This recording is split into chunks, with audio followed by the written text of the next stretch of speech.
بسم اللہ الرحمن الرحیم۔ نظر بد کیا ہے؟ اور آج ہم دیکھتے ہیں کہ قرآن و سنت کی روشنی میں نظر بد سے کیسے بچا جا سکتا ہے۔ ابن قیم فرماتے ہیں کہ یہ وہ تیر ہیں جو حاسد اور نظر لگانے والے کے نفس سے نکلتے ہیں۔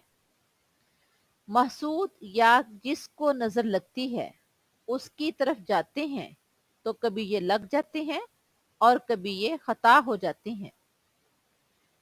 اللہ تعالیٰ نے انسانی نظر میں ایسی طاقت رکھ دی ہے جو جا کر دوسرے پر اثر انداز ہوتی ہے۔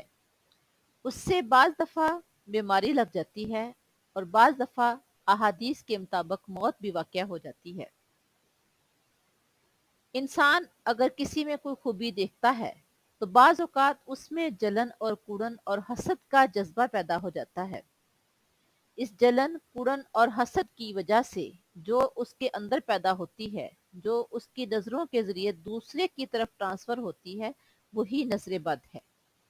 جس طرح اگر ہمیں کسی سے پیار ہے، کسی سے محبت ہے، تو بعض دفعہ ہم اپنے منہ سے اظہار نہ بھی کریں تو نظروں سے ہی پتہ چل جاتا ہے، اور اسی طرح اگر کسی سے نفرت ہے تو نہ بھی کہیں تو نظروں سے ہی پتہ چل جاتا ہے۔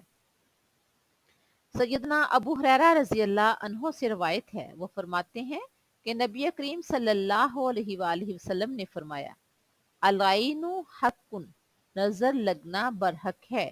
یہ بخاری شریف کی حدیث نمبر 5740 ہے، یعنی العین حق، نظر لگنا برحق ہے۔ سیدنا ابو ذر رضی اللہ عنہ سے روایت ہے، وہ فرماتے ہیں کہ آپ صلی اللہ علیہ وآلہ وسلم نے فرمایا، ان العین لطولی الرجل باذن اللہ حتی یسعد حالکا ثم یتردى منہ۔ بے شک نظر بد آدمی کو اللہ کے حکم سے دیوانہ کر دیتی ہے، حتیٰ کہ بعض اوقات ایسے ہوتا ہے کہ وہ اونچائی پر چڑھتا ہے اور پھر وہاں سے گر پڑتا ہے۔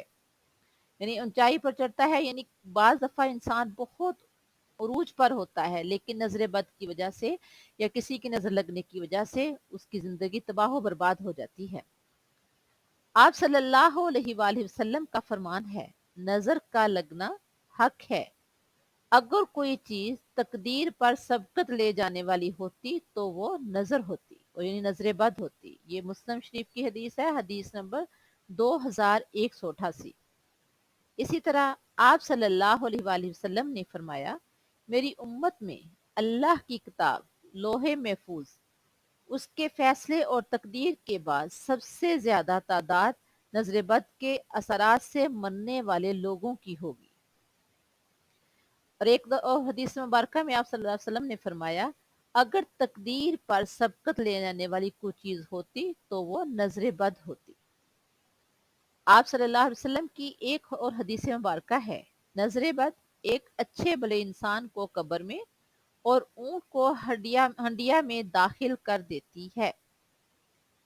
ایک اور حدیث کے الفاظ اس طرح سے ہیں، آپ صلی اللہ علیہ وآلہ وسلم نے فرمایا، قیامت کے نزدیک اونٹ اور نوجوان اکثر قبروں میں نظر بد کی وجہ سے جائیں گے۔ یعنی نظر بد کی وجہ سے انسان کو بہت زیادہ نقصان ہو جاتا ہے۔ بعض دفعہ انسان کو اپنی بھی نظر لگ سکتی ہے، جیسا کہ اللہ تعالیٰ نے قرآن پاک میں فرمایا ہے، وَلَوْلَا إِذْ دَخَلْتَ جَنَّتَكَ قُلْتَ مَا شَاءَ اللَّهُ، اور جب تو اپنے باغ میں داخل ہوا تھا تو تم نے کیوں نہیں کہا ماشاء اللہ، لا قوت الا باللہ، اللہ کے علاوہ کسی کو قوت نہیں۔ یعنی اگر ہم اپنی کوئی چیز دیکھتے ہیں یا کسی کی کوئی چیز دیکھتے ہیں تو ہمیں ماشاء اللہ لا قوت الا باللہ پڑھنا چاہیے۔ یعنی کسی کی نظر سے بچنے کے لیے یا اپنی ہی نظر سے بچنے کے لیے ہمیں کیا پڑھنا چاہیے؟ ماشاء اللہ لا قوت الا باللہ۔ نظر برحق ہے، اس کا ثبوت ہمیں قرآن کریم کی آیت مبارکہ سے بھی ملتا ہے۔ حضرت یعقوب علیہ السلام جب انہوں نے اپنے بیٹوں کو 11 بیٹے تھے ان کو بھیجا ہے تو ان کو ڈر تھا کہ خوبصورت نوجوان شکلیں ملتی جلتی ہیں، کٹھے جا رہے ہیں، کہیں ان کو کسی کی نظر نہ لگ جائے۔ سورہ یوسف میں ہے آیت نمبر 67،